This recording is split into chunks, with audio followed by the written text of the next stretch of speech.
버닝썬 사건 발발 후 160일. 그간 승리를 향해 무수히 제기된 의혹들 과연 얼마나 어디까지 풀렸을까 섹션이 정리했습니다. 첫 번째 의혹, 마약. 버닝썬에서 실제로 마약이 유통됐다는 버닝썬에서 마약의 한 종류인 물뽕이 유통됐다는 정황이 포착되며 마약 의혹에 휩싸였던 승리. 고발 검사 일가실 계획 있으십니까? 예, 할 겁니다. 예. 실제 승리는 마약 간이시약 검사와 국립과학수사연구원 정밀 검사에서 모두 음성 판정을 받았지만 지난 2월 일명 해피벌룬이라 불리는 마약 풍선을 흡입하는 듯한 사진이 공개된 것에 이어 지난달 22일 승리가 포함된 단톡방 멤버들이 2015년부터 2017년 초까지 직접 해피벌룬을 제조해 환각 파티를 벌였다는 제보가 나오며 그를 둘러싼 마약 의혹이 다시 한번 제기됐는데요. 마약 의혹에 대해 전면 부인해왔던 승리가 새롭게 등장한 의혹에 대해서는 어떤 입장을 밝힐지 귀추가 주목되고 있습니다. 두 번째, 성접대 의혹. 성접대 혐의에 대해 여전히 부인하십니까? 사건 초반부터 지속적으로 제기된 성접대 의혹 중 현재 경찰이 가장 중점을 두고 있는 건 2015년 일본인 투자자들을 위한 크리스마스 파티와 2017년 12월 필리핀 팔라완에서 열린 승리의 생일 파티. 하지만 승리는 모든 성접대 의혹에 대해 부인해 왔는데요.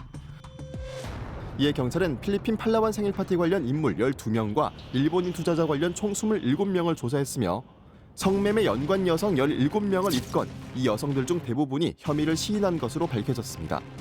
그러던 중 지난달 23일 승리의 동업자 유 씨가 일본인 투자자 접대를 위해 성매매 여성을 부르고 알선책이었던 40대 여성의 계좌로 대금을 보낸 사실을 인정.